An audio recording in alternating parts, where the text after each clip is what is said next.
This is Beach Talk Radio. Good morning, Mr. and Mrs. America, and all ships at sea. This is your captain speaking, Mean Gene. Mean Gene. The following will be a test of the ship's whistle, the sonar alarm, the cable alarm, and the atomic attack alarm.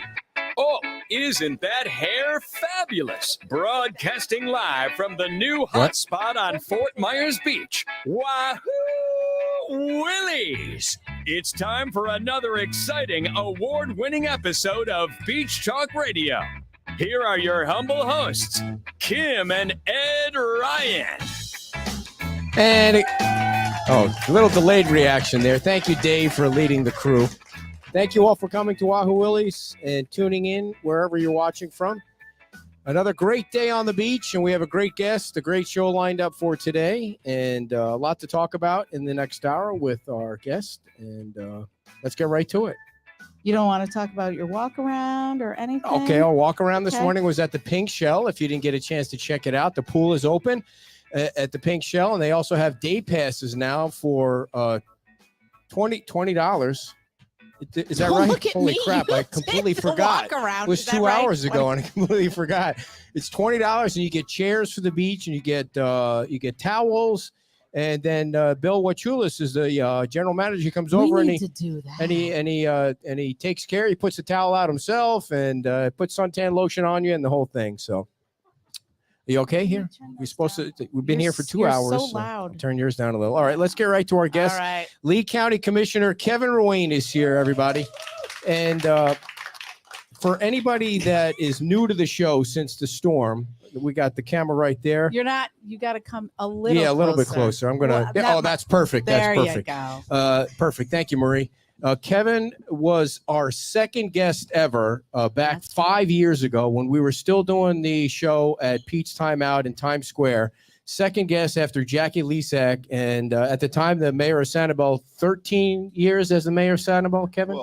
12 years as the mayor of Sanibel, and then elected to the Lee County Commission 3 years ago, 3 years ago. And I'm interested in this. Did you have to resign to run at the time? Is that what the rule is? Yes, that's the rule. The rule is you have to resign. So I had to tender my resignation and then obviously run for Lee County Commission. Right. And so when you resign, you're automatically off? Correct. Oh, okay. I see. The only one in the state that doesn't have to do that anymore is the governor, which is a good thing. I think it's a good thing. So, I guess the first question we have for you is, how bad was the damage from the hurricane countywide? Well, you're jumping right into it. Yeah. So I left my family Monday evening and packed a bag. And for anyone that knows, everything's done through the Emergency Operations Center, and went to the Emergency Operations Center for Tuesday morning. The forecast at 11 o'clock that evening really shifted, and we knew we were going to be in for, unfortunately, a really bad event. So got there and wrote it out at the EOC. It was there for 8 days as we recovered. Probably the worst thing that I experienced is there's probably over 100 plasma TVs on the wall, and it's all run by generator and backup. And I watched the devastation happen to our community live in every aspect. So you'd have pictures of Sanibel, Fort Myers Beach, and you go through it. The devastation, I mean, it looks like this storm potentially, when it's all said and done, could be the most costliest storm that Florida's ever had. The one thing that really bugs me. I just want to ask. Wait. Let me finish, and then let me finish. Let me finish. I'll forget my question. Haven't changed in 5 years. I'll forget my question. Don't make me forget my question. When you were watching that, did you watch when the bridge? Like, did you have? Was there? And because you were a resident of Sanibel, or are my family's been there coming for to a long. Sanibel since the 80s. What was your feeling at that moment? Like, how did that happen? How bad could this storm be? I remember when we built that bridge. Exactly. Okay? I remember as someone that just got on the city of Sanibel, we built that bridge, and I'm like, it's impossible. Yep. And then you watch Pine Island's bridge cater, and then you watch the Little Hickory and Big Hickory, and I'm like, what is going to survive? Yeah. Right. I mean, it honestly, it was the most emotionally draining thing you've ever gone through in my life. You know, and I've seen a lot of things. I mean, I was around for 9/11, you know, so it's a different situation, but the devastation was just, you're helpless. You're sitting there watching everything deteriorate, watching everything fall apart, buildings coming down, houses blown off their pilings over the other side of the street. I've never seen anything like it. I actually thought I was in some nightmare. Yeah. This couldn't actually be happening in Lee Yep. County. One of the things I want to ask you about, and it really bugs me now to watch, like especially Fox 4, try and say that not enough time was given to the people to evacuate. It was such a crock because I was walking around here the day before, and it was like a ghost town. People that left at that time were going to leave. If they weren't going to leave, they weren't going to leave. And now some people want to try and blame it on the county and say that there wasn't enough time. There was, in my opinion, there was plenty enough time. The warnings were given out there. And at some point you need to take your responsibility for your own damn self and decide that you're going to go or you're going to stay. Well, there was a couple of problems. So Hurricane Irma was supposed to have 15-foot storm surges. Okay. We had over 40,000 people in the shelters. We had 14 of them open. And it didn't happen. So that influenced people not to leave. You know, I think the other issue is, listen, our committee that I head up is not only about recovering, but what can we do to prevent this in the future? And are there anything that we could learn? Well, the school is our shelter. So we have to have a really strong agreement with the school board to, okay, how do we go through the process of converting it from a school to a shelter? How do we have the supplies there? How do we go through that process? And unfortunately, that takes time. Mm-hmm. So even if you want to say we could have did something 6 or 8 hours earlier, okay, so that Monday night, I knew we were in for a bad situation. But it's 11 o'clock in the evening. I'm going to start moving people in our community in the evening? How do I do that? You know, so, and again, to give us the forewarning, on Friday, the kids were still in school. So Monday is when they were first let out at a half a day, and we started to prep all the shelters. I get what media wants to do. It's a great story that it's Lee County's fault. Everybody blames somebody. Yeah. And you got to look in the mirror and say, okay, what did I do to protect my family? Yeah. We've had hurricane warnings forever. Listen, no one knows hurricanes better than when I came here from Charlie. I watched us take it for granted, took a little bag and went to the Holiday Inn with my family. I watched it. I mean, I get what people do, but to try to blame somebody for them not leaving, people didn't want to leave their homes. Right. That was it in a nutshell, because honestly. Well, and what- people that left in Charlie had trouble getting back to their homes. And so Absolutely. there was that I think that was in people's minds too, that they wanted to protect, they wanted to have access and protect their homes. But a shelter is your last place you want to go to. You get a cot, and having slept on a similar cot at the EOC, it is 2 pieces of wood and a piece of canvas that you lie on. This isn't the Holiday Inn. I'm not getting you breakfast. Right. I'm not putting up, there's no AC. There's people on top of everybody. There's one bathroom. Yeah. You know, so, I mean, those are the conditions at a shelter. You have to understand what you're going to. And everybody had the opportunity to go. But it's unfortunate. The news wants to say it's Lee County's fault. And could we have done something better? Sure. But I don't know that there would have been any more people in the shelters regardless. Right.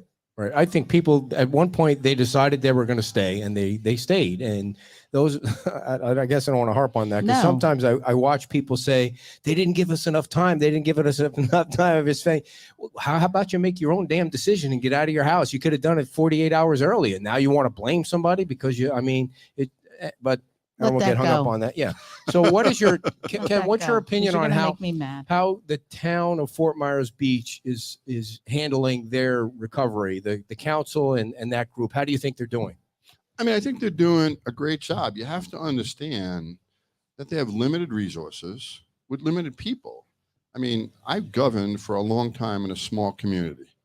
You only have limited resources. You truly do. And a storm, when it comes this size, you need to look at every form of government: local government, county government, state government, federal government. And what I saw at the EOC is all those groups coming together, working together. But listen, what you realize is you're a really small town. And let's remember that Fort Myers Beach is what's known as light government. You've chosen not to have your own police force. You've chosen not to have, a full-time staff in so many different areas. So how do you have the ability to recover with 40 or 50 or 60 people? I mean, I have the luxury of having over 7,000 employees. Yeah. It's a lot different. And with that, I have resources called money to be able to do the things you need to do. So I think you have to quantify anything you look at and say, how much money did they have? How many people they had? And you also now have to factor in what happened to their home. I mean, I didn't talk to my wife or son for over 36 hours because we couldn't talk. Yeah. I mean, I had the mayor of Cape Coral go to my son's house, who's inland in Cape Coral, and put him on the phone because I hadn't talked to them. Yeah. Do you think the residents of Fort Myers Beach would be better off if Lee County took over? That's Such easy questions for you here today, Kevin. Thank you so much for joining us. not a problem. I don't know that that's my decision. Okay. I think it's the decisions of the citizens. And what I've learned in 16 years of government, it's what you want. I mean, it has to come down to your choice. Every city has a uniqueness to it. And I think you incorporate to have that uniqueness and be what you want to be. I mean, that's what you do. And there's pros and cons to being incorporated and unincorporated. I have constituents on Pine Island that says, well, we don't have city government. We're worse off. You may be, you may not be. What would you like? I mean, we come out here on a weekly basis. You have a structured meeting and we go through an agenda. What else would you expect so you had your own government. What cost is that going to be to you? And again, I think people have to weigh that. So, and I think people have weighed that. They are sticking. I asked him his opinion. Okay. I didn't ask and him to give me the people's listen, opinion. Many people have told me, yes, we should be part of the county, and no, we shouldn't. I'm not going to advocate because, quite frankly, it's really your choice. Right. Before we get to the committee, because there's so much to talk about the committee, there was a special county board meeting held, I think, last Friday, because I think the county was worried about this federal budget clawing back the COVID money. What was the result of that? So, we were fortunate to receive an awful lot of money under the American Rescue Act. And what was required is you not only receive it, but you have to appropriate it.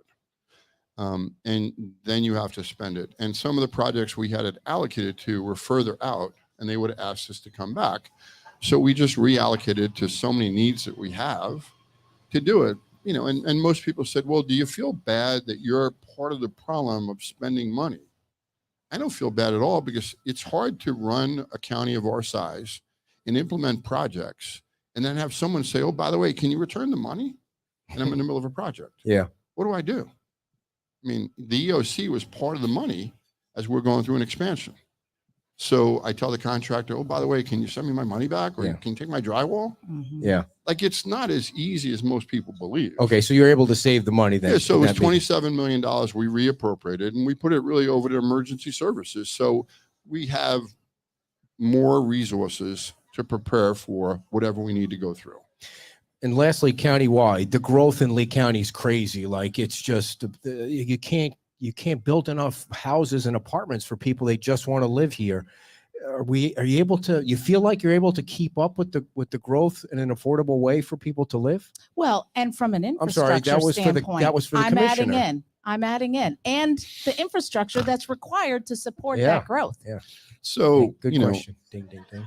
If you digress, we have a committee, as you indicated, but I look at all storms, and we had the fortune of having the people from Bay County come down day 2 and said, be prepared. You're going to lose 20% of your population because of the storm. And that's what they did up in Michael.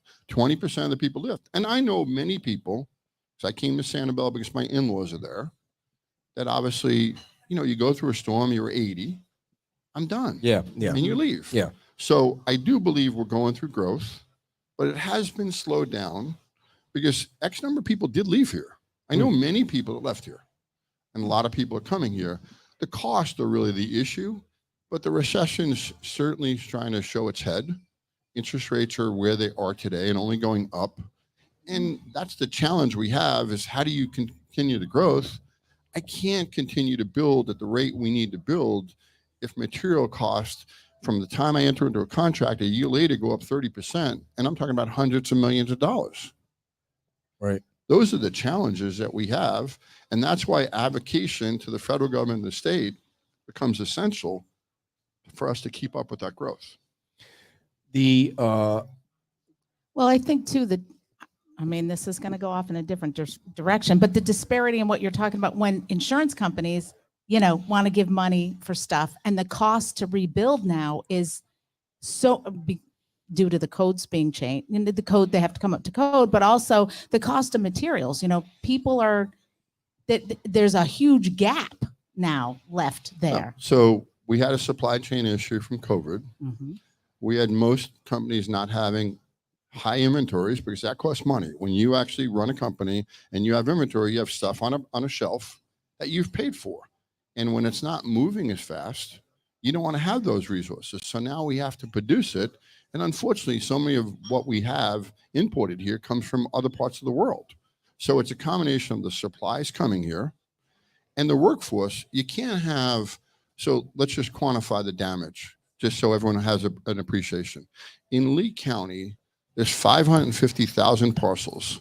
So every single business, gas station, home, condo has a strap number.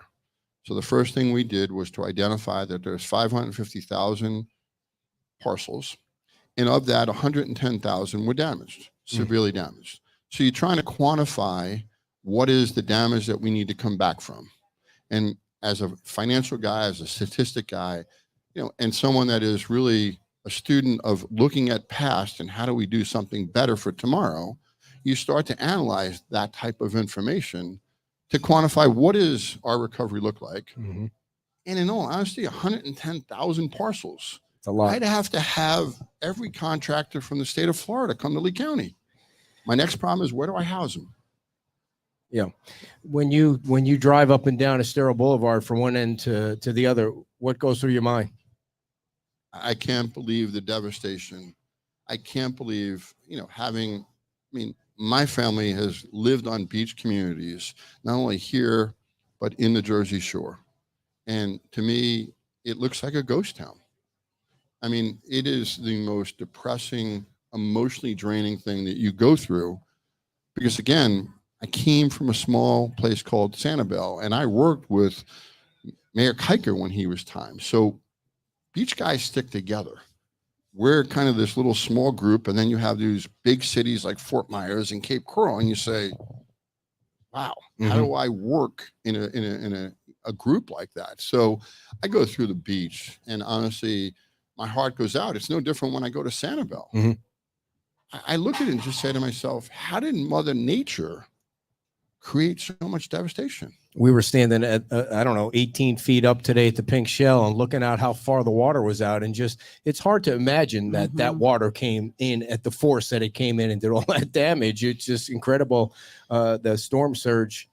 Yeah. I think they have the sign up here where at Wahoo Willie's where, the hurricane where the waters came up and you're like, well, we'd all be, treading water up in these rafters at this point. And it's hard to imagine. Before the show, you mentioned just the traffic lights and the stop signs. Can you tell everybody just that piece of this recovery thing and how amazing that is? So every stop sign, street light, and street name.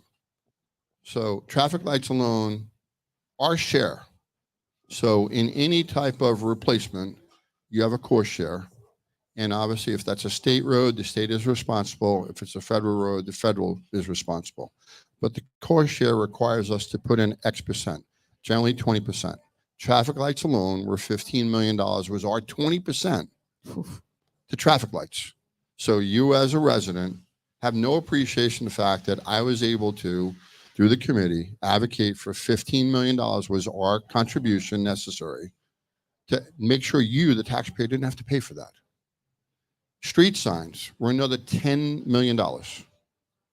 Bridges, Sanibel Bridge, Little Pine Island Bridge, Mount Lachey Bridge, Little Hickory, Big Hickory.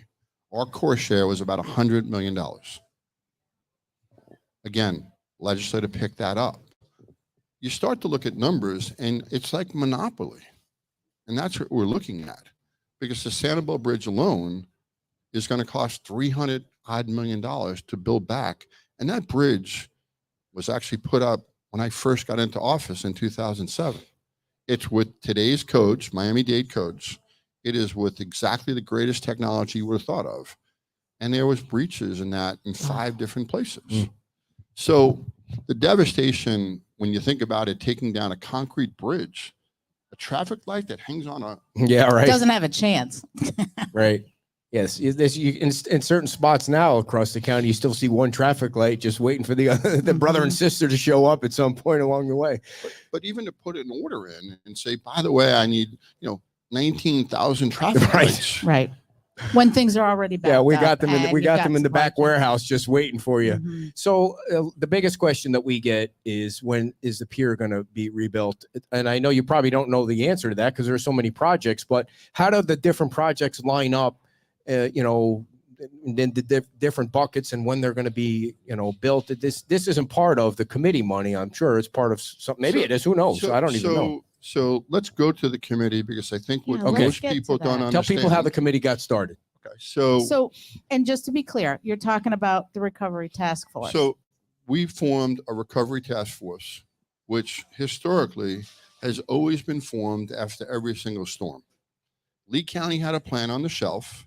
It was about 100 pages. I had the fortune of having people from Bay County, the commissioner, and the chairman of the Lee County Recovery, or the Bay County Recovery, Robert Carroll, come down with their city manager and a couple of council members. And they said, here's our plan. It was about 900 pages, and here's what we went through. And here's what you should potentially do. And honestly, what most people don't realize is we live in a world where we care about our little silo of what we are. We're a fire station on Iona. We're Fort Myers Beach. We have to come back as a whole. So I basically petitioned to the county commission that we have a task force like every other community that has recovered from a major event. And we have one voice to go advocate and now identify the various funding sources that you can go to. Again, you asked, Fort Myers Beach, do they have the ability with no city manager and with a new council to even understand what potential grants are available to them? No. Unfortunately, I've been here since Charlie, and 7 hurricanes later, you kind of learn that there's a lot of opportunities out there.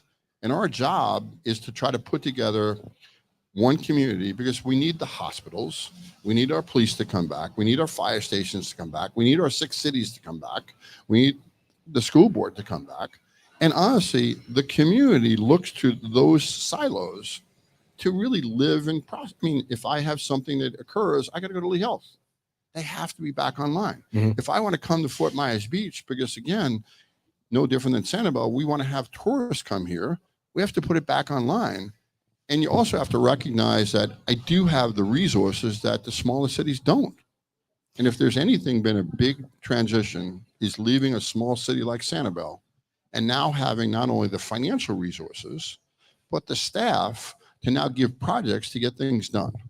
So the task force concept is one that has been successful in every recovery from a storm. And let me just ask, explain to people how it's organized, because you talked about, like Yep. Fort Myers Beach doesn't have the ability to go out and look for that, but there are representatives. There's a representative from Fort Myers Beach on the task force. So tell us a little bit about who's on the task So force. the task force has 13 members. So there's 6 cities. Each city has a representative. I reached out to each city and said, who would you like? The school board has a representative to represent the school board. The health board has it. The police, the fire, the constitutional offices, because many things that we do require constitutional offices.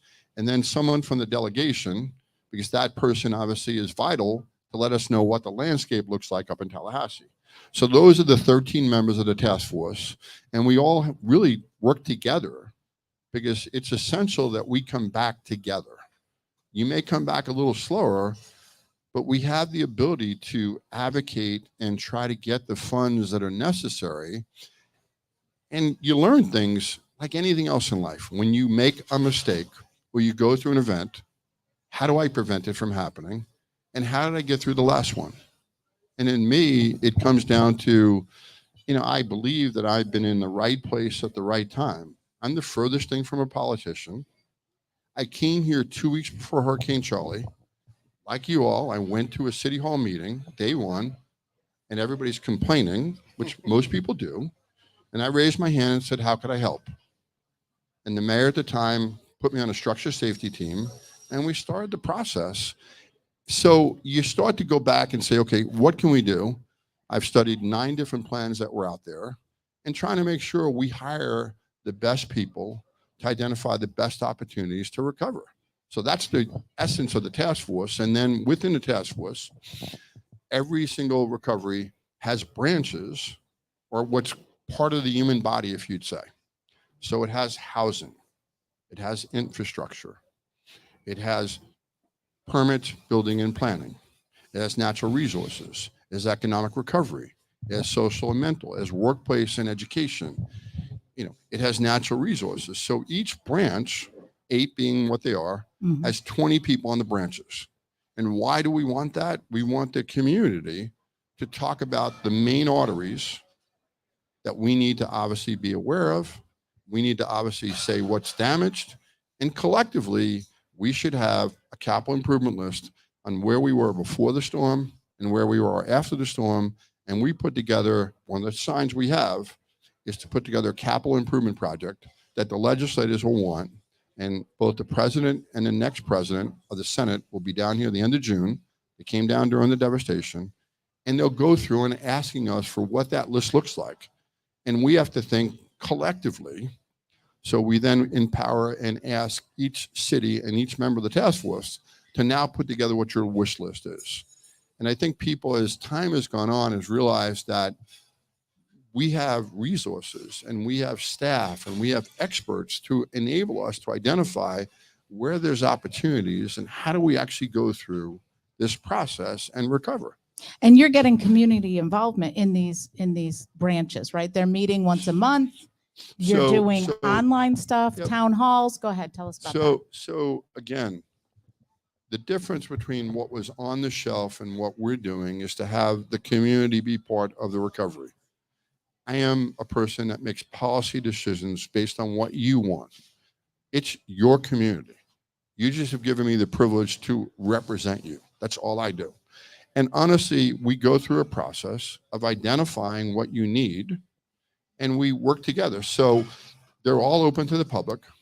And the first big thing that everybody became aware of and started to go through is we had these town hall meetings because we were awarded some money from the housing department to potentially deal with some housing issues. But what most people don't realize is that in every aspect, whether it's beach renourishment, whether it's transportation items like we talked about with bridges and stoplights, whether it's school issues, there's so many identification of issues where you put them into groups and say, okay, here's what we need to do, because nobody has the ability to fix what was damaged and nobody has the resources. And if I turn to you, the taxpayer, you're not going to want to even look what that bill looks like, because our recovery right now, when you go back to the damage, we have about $30 billion worth of damage, which is a part and parcel of the commercial sector, the private sector, and then the individual homeowner. That's the damage we have. And there's all different opportunities to try to get your money, whether it's from your own private insurance company, and whether it's from 26 different federal agencies where we can go to and ask for funds, or to go to the state and really think outside the box, because nobody had ever done trash removal where they took construction debris and the governor did that. Nobody ever had any type of project be paid for 100% by others. And any project you have in government is always a match that's required by the person requesting the project to be done. So the idea of the task force is to understand what are the projects and how do we advocate as one. And my job, honestly, as a result of that, is every other week I went to Tallahassee with a laundry list of every single city's requirements, and we put together a cumulative list and we gave it to the representatives. And they're like, okay, this is a 5-year to 7-year recovery. Can you put them in some type of chronological order to say, how do we actually, when are you going to need to do this? Because you don't need me to give you $2 billion today if it's a project 2 years from today. So the task force meets at the last Friday of every month, open to the public. The branch meetings are, you have to look online and see when they're open to the public. Open to the public. So every branch and every task force, we meet at least once a month. And now we're getting into the busy part of this, where I believe we're going to start to meet twice a month. And why do you say it's busy? Because the clock is ticking. Now you have to have a plan by what, December? Well, a plan for, I mean, we don't get to talk about that. There's 3 or 4 different deadlines we have. The first one is the block grant.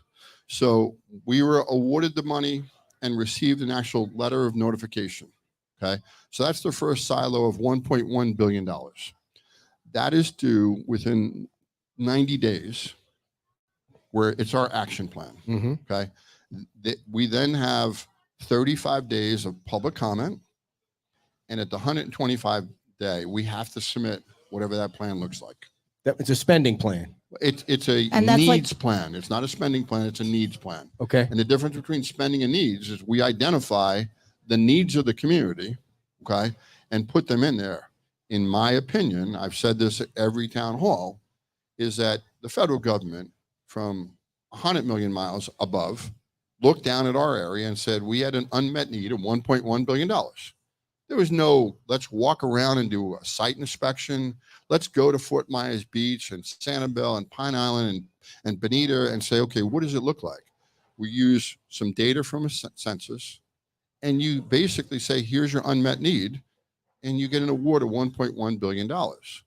So our job is to try to identify what the need is and submit that, because every block grant that's ever been given out has always increased, because the need that the federal government identified and the need the community has identified has vast differences. Yeah, well, you said sort of like 30 insurance. Yeah, you said $30 billion worth of damage. 1.1 billion isn't really going to go very far. Oh, so No. you break down the type of opportunities that are here and you say, okay, maybe 10 billion is covered by insurance. Okay. And maybe 10 billion is from the federal government in some way or shape or form. And another 10 million is a byproduct of maybe state and some individual capital. And any way we can continue to get more money from the money we pay as taxes, whether it's the federal government through our payroll taxes or the state through a variety of things, it's our responsibility to do so. So that's just one silo. Do you of know, money. you mentioned the census. Do you know which census they're actually? 2020. The 2020 census, which I think eliminates Fort Myers Beach from the 70% low to mid income housing. I think that the first census they thought they were going to use of 10 years ago, there was some that fit between the bridge and somewhere down to Sarah Boulevard. But the just 2020, for those folks who are not, like, can you just briefly just go over that the community development block grant, what that's 70% of the money? I don't know that everybody understands that. So basically what you need to do With this $1.1 billion, 70%. So the community block grant that was awarded by HUD requires a 70% allocation to housing and a 30% to infrastructure. Okay. That is not in stone. You have opportunities to amend. New York City is on their 122nd amendment at the moment. Continue to try to go through, because again, you give me 90 days to come up with what is our need. And you can develop a need and now start thinking creatively, because we need workforce housing or you need some form of housing. And people don't like the way you call certain things, whether you call it below market housing, affordable housing, workforce housing, but that's what we do. And then just because the census said that Fort Myers Beach may or may not have had a need, it's our responsibility to show them we do have a need. Okay. Gotcha. And that's really what this need is to demonstrate that it is. I mean, everybody's just like, well, who are you going to give the money to? Yeah, who are you going to give the money to? How much are we getting down here? Honestly, the issue is if we don't come up with a plan, that's $5 to $10 billion, and we have failed as a community. Yeah. So Bill Veach came up with this idea, and this, I guess I'm just asking for your opinion if you think this fits, where somehow this block grant block money. Yep. The town purchases a piece of property on a church lot. The church can't rebuild because they don't have insurance. So the town purchases a piece of the property so that the church can take the profits and build a little church, and the town converts that piece of property into workforce housing. Does that fit into the grant? Well, so as long as 51% of the money is to workforce housing, it does. Yeah. So you can have a combination of private and public sector working together. Okay. So the requirement is 51%. So it's not necessarily. So what you're trying to do is identify, is that piece of property that once was item A, are they going to come back? Are they going to use all their property? And can we think differently? And that's where I give your council member a lot of creativity to come up with, how do you think outside the box? Right. Because you didn't fill in the consensus. So now you have an opportunity. And the better we do that, the better the entire community. And honestly, I don't want to be the person that only has $1.1 billion. I want to be the person collectively that we have $5 or $10 billion. And we show the need that we have, because we had a housing crisis beforehand. So 70% has to be within an income of $68,000 for a family of four. And that can even be petitioned, because New York went back and petitioned that was too low of a dollar amount. And they had that dollar amount raised. From the federal government? From the federal government. Okay. So what if you were to pick the top 3 needs in your mind right now, Kevin, to put some of that money toward? Well, I mean, you're looking across the entire county. What are the top 3 needs in your mind? Housing for certain. Where? Everywhere. In Lee County. Okay. With a housing crisis, throughout Lee County. I think we need to address water quality. And I believe that there's opportunities to, again, inside the Department of Agriculture, you have opportunities to get money to have septic over, the sewer. So again, we're not aware of the various opportunities to where I start to identify those. But that's probably number 2. And number 3 is, how do we deal with our infrastructure? And infrastructure has many components, but the one thing that we need to do, and I think the legislature is going to help us, is we had a disconnect in water, both potable and wastewater, after the storm. I'm literally evacuating, because I'm in charge of the liaison to the police department and emergency services. We're evacuating Lee Health because there's no water pressure. And the way water is set up throughout, we have different parties that manage our water. So on Sanibel, it's called Island Water. It's a nonprofit that takes care of providing water to the households and the businesses. Fort Myers Beach, we have a plan here. It's obviously run by Lee County. Many managers manage parts of it for us in Lee County, called FGUA. Pine Island has their own water structure, Cape Coral. And the legislature doesn't recognize non-government entities to get funding. So we have to try to change their thinking, because the basic things that we require is to turn on our faucet and have water. And power. Yeah. And then power is probably the next issue. And, I've had some great discussions on how do we harden ourselves, and do we have the right players providing electric to us? Yeah. And in my district, LCEC is a co-op. And they do a great job considering they're a co-op. But my district starts from Upper Captiva, through Sanibel, Southwest Cape, and Pine Island. And LCEC basically is responsible for providing power. And if it wasn't for FP&L and Duke helping them, we wouldn't be online. Right. By the way, I apologize for not wishing you guys a happy anniversary. Was it 30 years that you guys have been married, and you went to Europe or something? We didn't go to Europe. Oh, you went to Australia? We were supposed to go to Europe, and unfortunately they went on strike.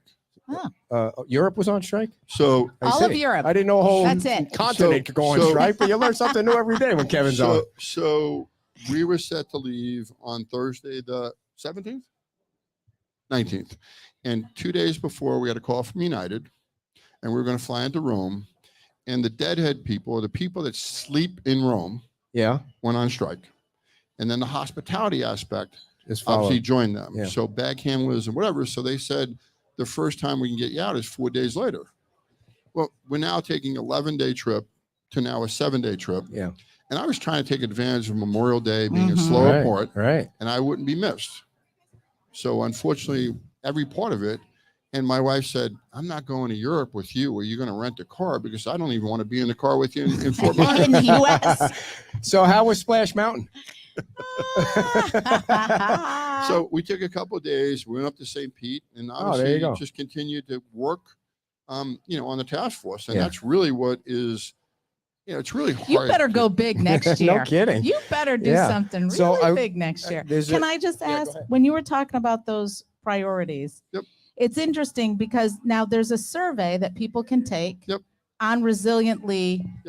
And we would encourage everybody to still do that. Absolutely. I did it last night, picked my 3 priorities.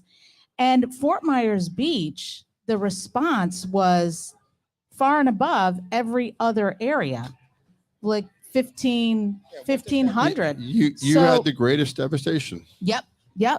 But I mean, even when you added the city of Fort Myers and unincorporated Lee, so the priorities that came out of that, heavy Fort Myers Beach were housing. Does that mean anything? Does that kind of response mean anything to the task force? Or they take that in, or it means everything, because honestly, I would expect that Fort Myers Beach had the greatest response.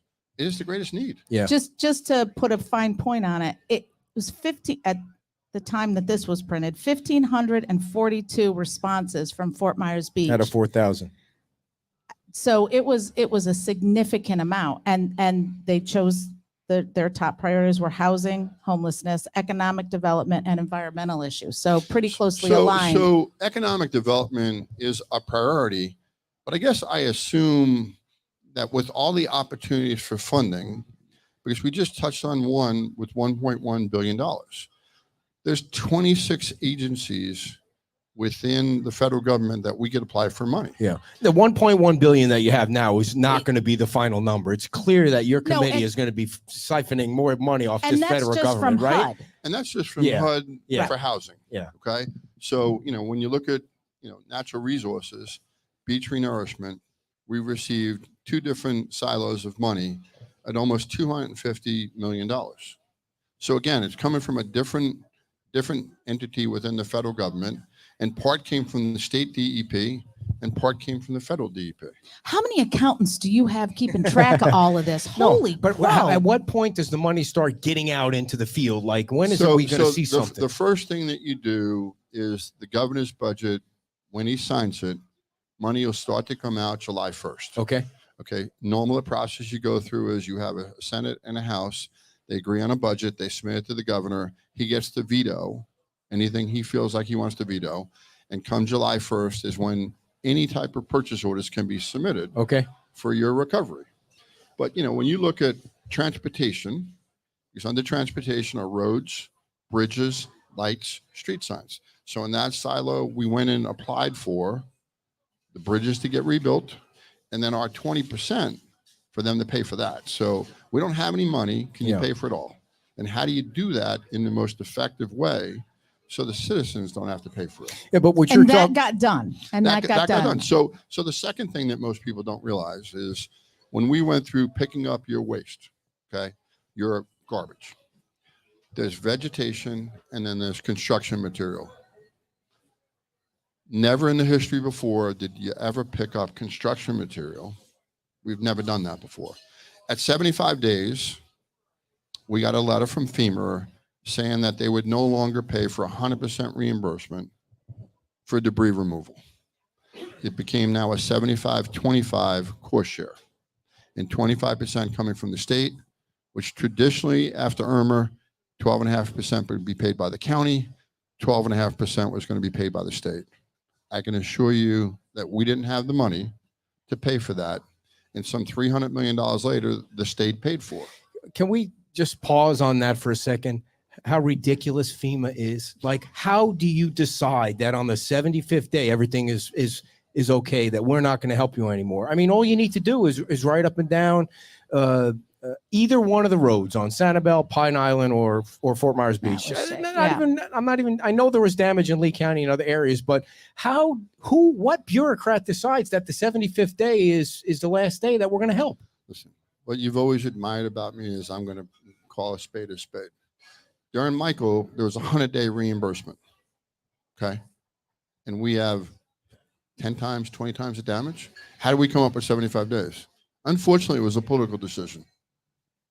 Okay, so what you're saying So is like pull in a hat and just pull out a number. No, I think what or he's a saying bingo is thing. it's a Republican state and it's a Democratic president. Correct. Yeah, and he could see that the Republican is going to run for office down the road. So I mean, that's craziness. So screw the people. What's crazy is that I'm helping the constituent, and I don't ask when I go pick up your garbage, are you a Republican, an independent, or a Democrat? Yeah.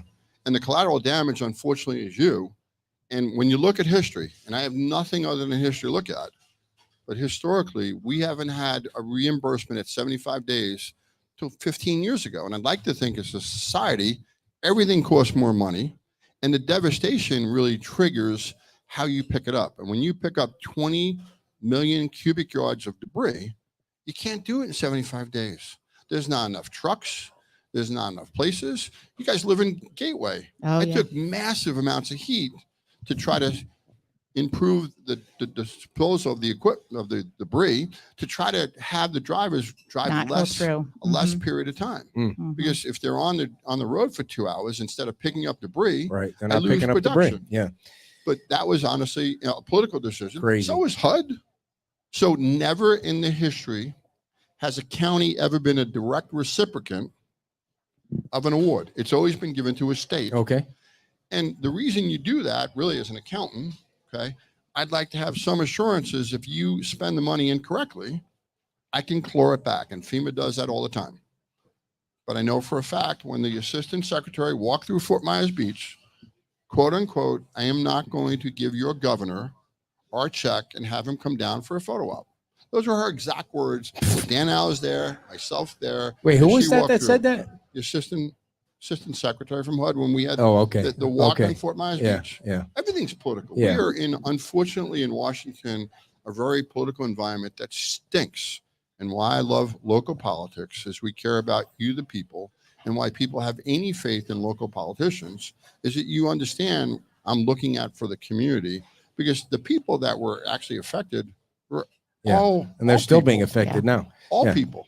So there were some questions that were typed in. I want to read them and Sure. see why has the RTF publicized only the town halls, which have no opportunity for public comment beyond Slido polls and sticky notes?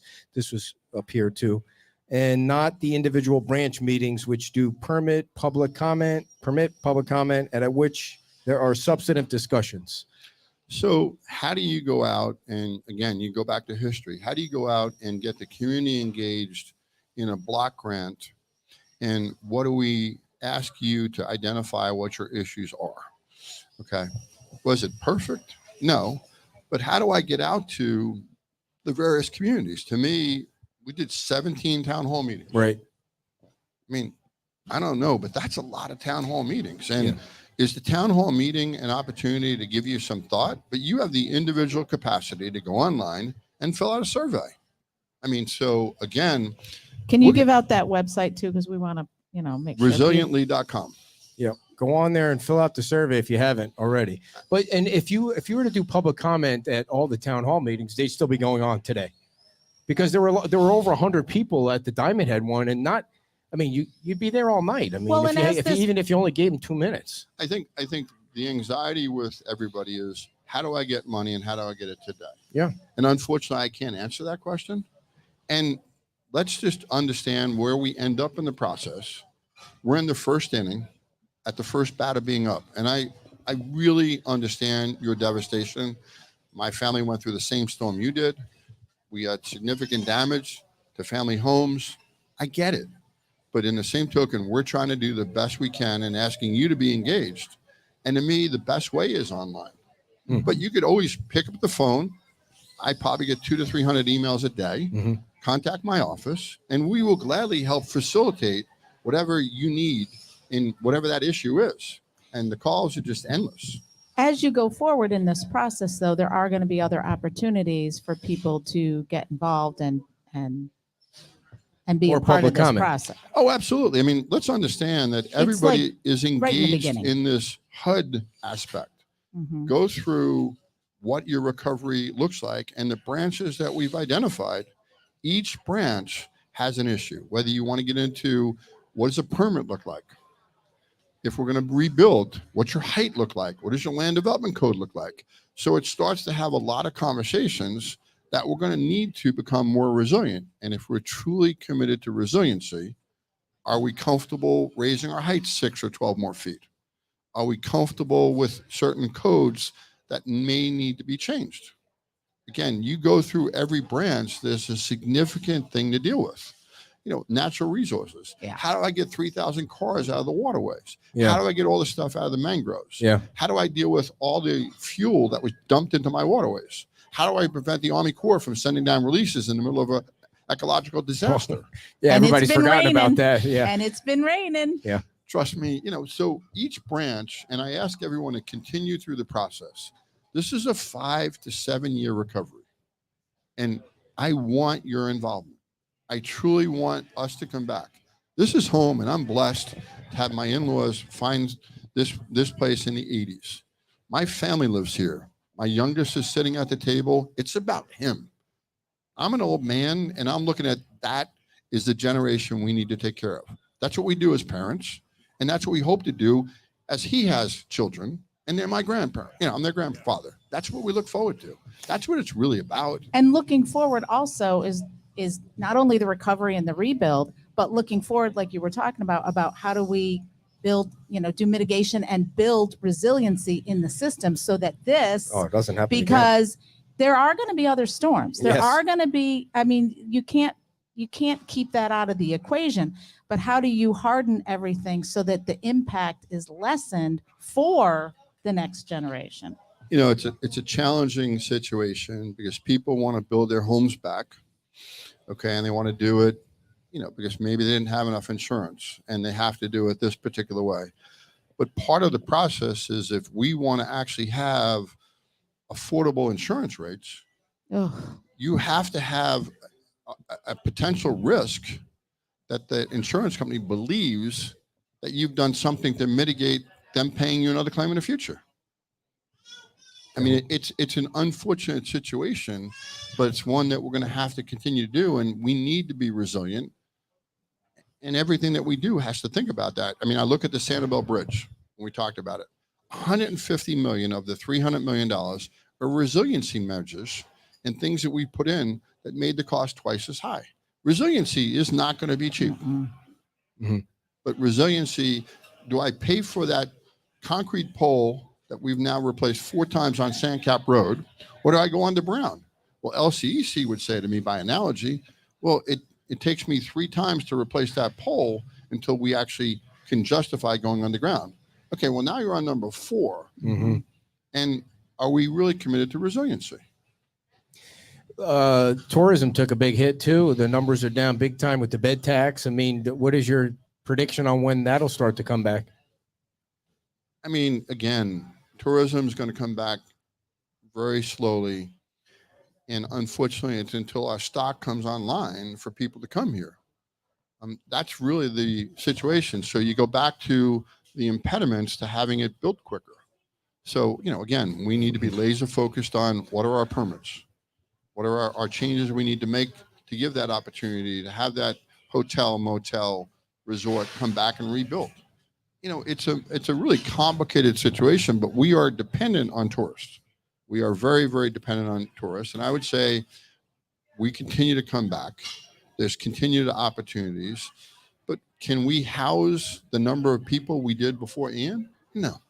Mm-hmm. I mean, one of the things, Not now. No. One of the things we see the Fort Myers Beach struggling with is these people. Some people now, it's a blank slate for some people. You got Moss Marine that wants to redo the whole area here and put in 3 hotels. And there was a proposal at Beach Baptist for an 8 condo building and 8-story condo. And, you have people that say they don't want that. They want to go back to the way it was. And then you have these people that want to build and they can't make the numbers right unless they go up a certain height. it's going to be a battle down here to see how they that all plays out. Balance and compromise would be words that people are going to have to live with, and understand that everything costs more money, and there has to be some type of give and take. And I've been in government long enough to try to convince the people that we're not going to change entirely, but I can't promise you no change to take place.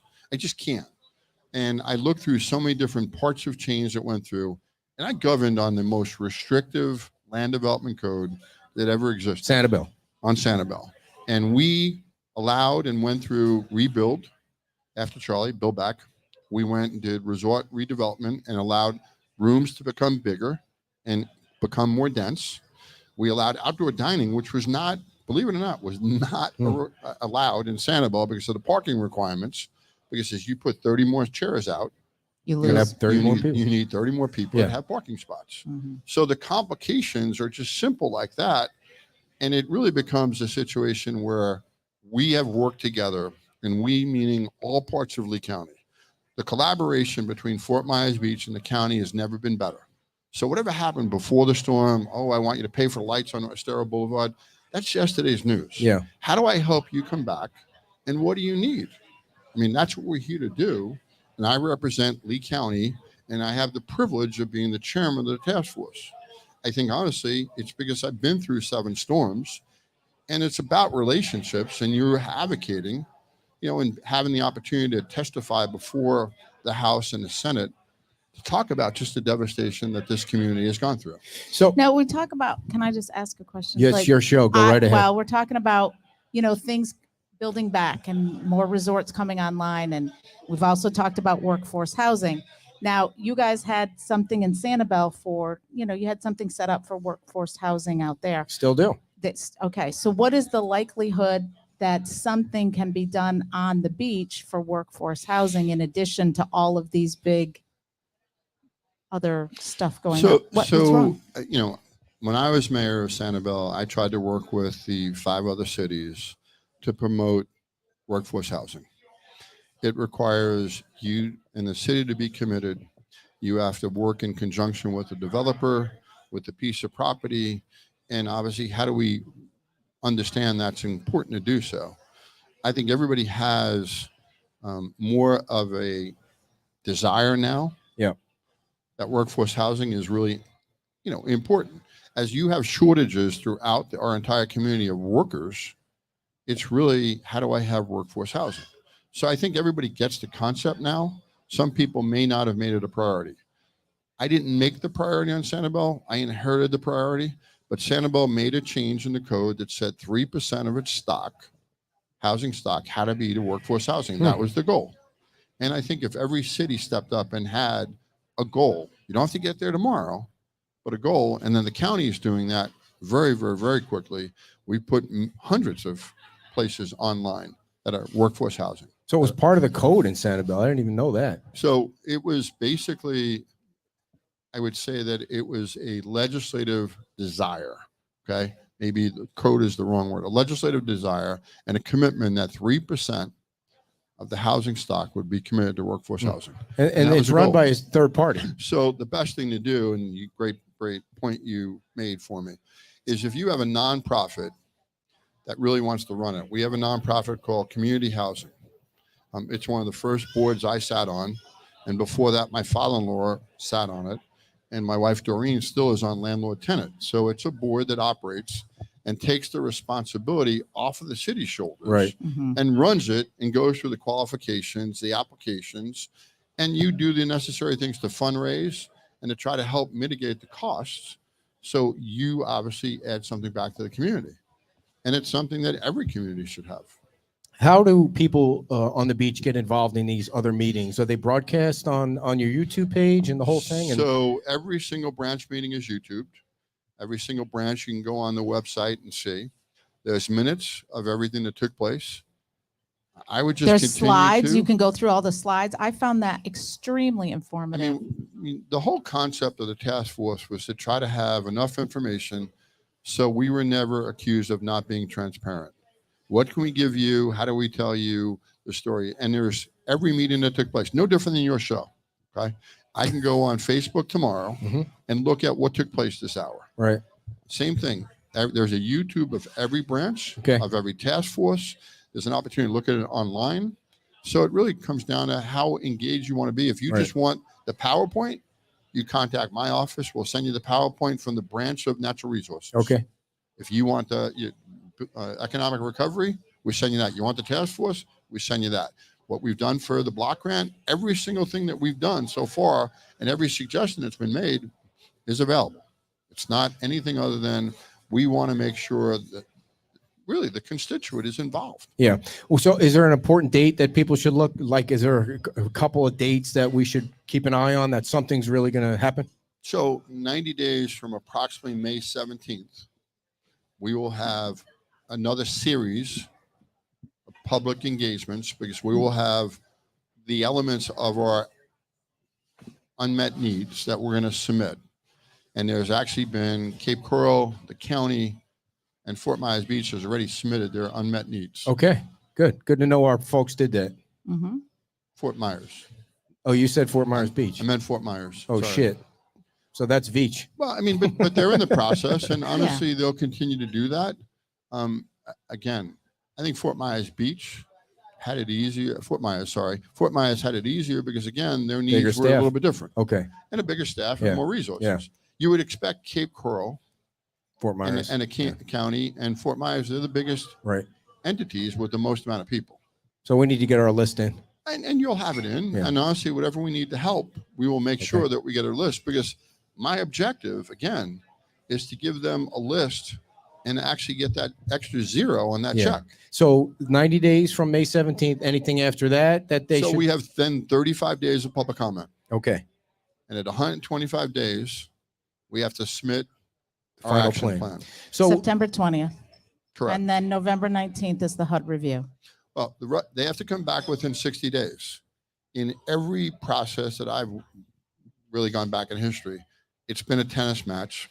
So they'll come back after 60 days and say, we like this and this, but we need you to modify this, this, and this. So I don't anticipate any money from this being dispersed till 24. Jeez, So the December thing is crazy. okay. Wait, you said 35 days of public comment. How will you take that? So public comment, we're going to do the same thing, town hall meetings. Okay, all We're right. going to go around websites, and you will see what Cape Coral put in, what the county put in, what Fort Myers Beach put in, what Sanibel put in. And eventually there's a ranking of those projects? It's not, I mean, so what we're going to go through the committees is we're going to ask the branches to rank their items. We're going to ask the task force to rank their items, and we're going to submit the entire list. I think when money comes is how we'll have to go through ranking. Okay. I'm not going to get to this is the most important, because I don't know if I'm dividing $1 billion or $5 billion. Right. Because at the same time, we got another track going. We're asking for more money from all these different, always, all the time. And I just want to, just to be clear, that when you're talking about this money, this is HUD money. Are you thinking you're going to get an extra 10 billion from HUD, or you're talking about these other avenues? No, if we do our job correctly, the $1 billion should actually be $10 billion. From Just different- from HUD. HUD. Just Okay. from HUD alone. Okay. I mean, because again, New York, That's okay. let me just try to, what's my basis for coming up with that? New York actually was awarded $5 billion and ended up receiving $13 billion. And that was 15 years ago. Because they worked it and worked it and worked it. Because they drove the plan and continued to say that. And listen, let's remember one thing. Every person in this room pays federal taxes. You pay Social Security, you pay Medicare, you pay federal taxes. And at the moment, I'm not going to get hung up on what the debt is and what the debt ceiling is. Right now, I know that we need money, and it's an investment in our community. Nothing more than an investment, is we continue to make sure we come back strong. And the analogy that we've used up in Tallahassee, why it's an investment, is we had indicated that if you track something, you're able to identify. And sales tax has actually been trending $7 billion for the entire state, greater than anticipated. Mm-hmm. And 30% of that came from Lee County. No kidding. $2.1 billion. So Time to give it back. why wouldn't you invest it back in a community? That needs And why are we paying so much sales tax? Well, that SBA money, that boat loan, that car loan Okay. where you're getting the money you're getting from your insurance company, and the money that we're receiving is all taxable. So you have this influx of money coming in the economy and obviously spending more. So my argument is it's an investment, not a handout. What is the surplus budget, the surplus that the state of Florida has? It's massive. 27, $28 billion in Surplus. reserves. Correct. Yeah. We could use a little of that cha-ching down here to help out. And again, we were very, very successful in this session, considering the storm hit the end of September, and the legislative session was early. Again, you're doing it, in your community without a city hall. Sandoval's doing it without a city hall. We're even Lee County downtown, our facility was offline for over 30 days. Yeah. So again, you're trying to come up with what is our legislative ask, and you make that submission. So that's why we talk about a capital improvement project, and we continue to use the branches because nobody has enough staff by themselves. Right. We have experts that understand all the funding opportunities, they identify them. We have a group called Haggerty that does that and have been involved in every major storm going back to New York. So they identify. I didn't know there was 26 entities within the federal government that you can go for funding. Yeah. You didn't know that? No. Come on, Kevin. on. Jeez, I'm surprised you didn't know that. Everybody knows Jeez. that. And I know this is probably the last thing people want to hear, but it sounds like you need to be a little patient because it's a long process. So, the whole process that we go through is really FEMA driven. I'm not allowed to touch a traffic light until it's inspected. So everything requires inspection. So when you talk about a pier or something, FEMA basically is the first line of inspecting things. And unless it's inspected, if you fix it before their inspection, You're not getting any money for it. you own it. Yeah. You're not getting any Well, reimbursement. there's nothing left of the pier to inspect. So can you just send them a picture and say, if you were to predict when that pier would be repaired, what would you say? We won't hold you to it. But a couple of years from now. couple of years. Wow, that's going to hurt. People are going to, it's really, because that's a tourist attraction. People would come just the fact that the pier is so open. let's digress for a moment. Okay. I thought I just did, but yeah. No, the process that you go through, you're going to have to go through not only a local permit, you're going to have to go to the DEP and the Army Corps of Engineers. You're going in waterways. Yeah. So even in a perfect world, Taking years. that's a 6 to 9 month review process. So any way you look at it, I'm not going to sit here. It's not going to take a couple of years because even if we receive the money, Long and again, process. do you have just workers sitting around doing nothing that Right. want to build? Right. And Right. materials. And You think about the people that are in the seawall business, or think about people that do piers. And elevators. They're probably busy as all hell right now. Again, you asked Right, about, Dave? you asked about piers, and I look at the amount of work that's being done right now, and just on seawalls and docks. Again, not to be only critical, but to see how much. No, really. No, I'm trying not to be here. To see how they clean the this is him waterways trying. is really amazing. The way they pulled the debris in the boats and everything that was in like the 30 some canals on Fort Myers Beach. And there was crap in every single one of them, houses, boats. To see the way that they have cleaned those, it's a minor miracle to see how clean they are now. It's not perfect, but it's unbelievable what they did. And again, it was cleaned with no cost to the taxpayer. Yeah. So again, I go back in so many aspects, and this, if you don't take a step back and look at just how massive an undertaking this is, and you pause and you rely on people, the opportunities are endless here, and people focus on this $1 billion, which I'm not trying to dismiss, but there's so many other opportunities that if I want to say what I think a successful recovery would be, if I want to move the HUD money to 10 billion, I'd like to have it to be 15 to 20 billion dollars. Yeah. Because that number that's projected to be 30 to 35 billion is probably going to end up being closer to 50. Right. Who knows, right? DeSantis or Trump? I don't have a dog in that fight. Good answer. I've worked for both. Yeah. I've worked with both.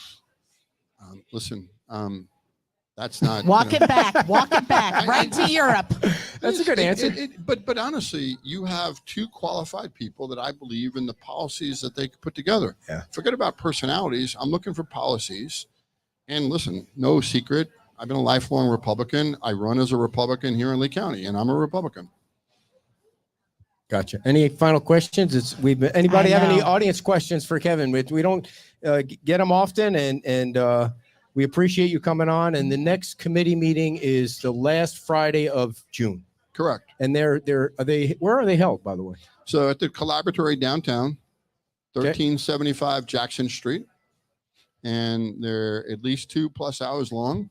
There's an opportunity for public comment there. But if you have an issue, honestly, feel free to reach out to my office. I've had the same assistant that came with me from Sanibel. Her name's Pamela Smith. Feel free to call my number. It's 533-2224. And whatever your issue is, we'll try to help you as best we can, or at least guide you on where you should or shouldn't go.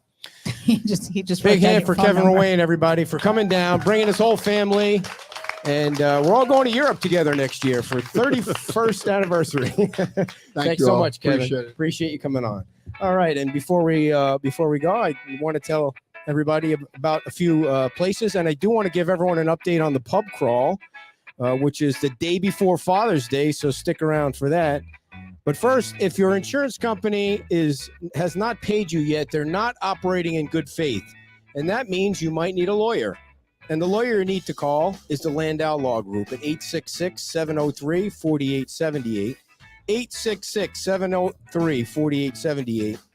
Because if your insurance claim was denied, delayed, or underpaid, and it's 8 months later, you're getting screwed, people. You need a lawyer. Call the Landau Law Group at 866-703-4878. Power Block Builders. You're building a house. Let's see. Could somebody be building a house on Fort Myers Beach?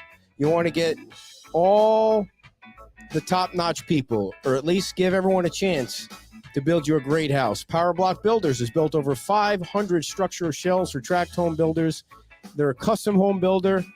They have a model in Northeast Cape Coral you can go check out. Hurricane impact windows, elevated concrete columns, LED recessed lighting. The list goes on and on and on. Check out Power Block Builders online, powerblockbuilders.com. Listen, if you build a house and you forget to put on your roof, it's going to get wet inside. So you might want to think about putting a roof on your house, because a roofless house is not going to make the wife happy on Mother's Day or on our birthday or on any day. Liberty Roofing and Construction is your trusted roofing company. They're certified to provide the industry-leading manufacturer's total system 50-year warranty. Your roof will be done within 30 days of when your permit is issued. 30 days, I tell you. That's craziness right there. Call Patrick McKenna at 401-439-9585. 401-439-9585. Calling back the better half so we can tell you about our day before Father's Day pub crawl. And the goal of that is to raise money for the Women's Club, but also to get money into the businesses. It's kind of slow right now. It's the slow time on Fort Myers Beach. And we want to get a group of yellow shirts together. We're going to start here at Wahoo Willie's at 12 o'clock. We're going to go to the Yucatan, La Ola, the Lighthouse, Rude Shrimp, and then we're going to end it at the Whale because it's their 1-year anniversary. Wow. So we're going to go party. They're doing dueling pianos at the Whale on Saturday night. Do you know how to play the piano? I do know how to play one song. What's that one song? Chopsticks? Chopsticks. Yeah, Okay. We did have a piano. I'm going to tell you a little bit of story about my childhood growing up. I'm so sorry I opened this up. My dad was in the construction business in New York City, so he made some money. I think when I worked in the summer, we were making like $18 an hour cash in the 70s, or maybe it was the 80s. So we had a nice little house on Long Island and a piano. Right? We had a piano. And then the recession hit and he lost his job and they came and took the piano. Like they repossessed the piano. They repossessed the car out of the garage. They tried to repossess the pool, but it was in the ground. So that they couldn't take that out. So I'm so excited that you brought that up. The only thing I learned was, that's like playing the flute. A guy playing the piano growing up when you're trying to play football. I got to go home because I have piano lessons. Yeah. I want to go home and take the drum lessons I had planned on the piano.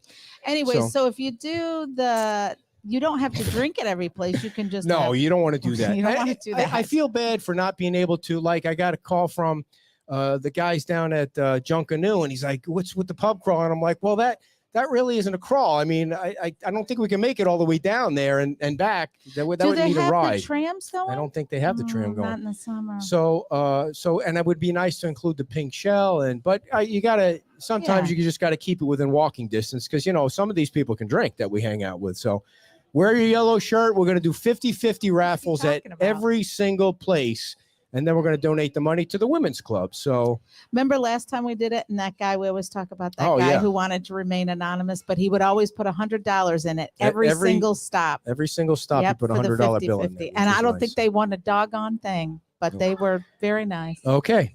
All right, everybody. Thanks for tuning in. Thanks to Kevin Ruane for coming, and we will see you Monday for Mondays with the Mayor. Resiliently.com. Fill out your survey. Yes, fill out your survey.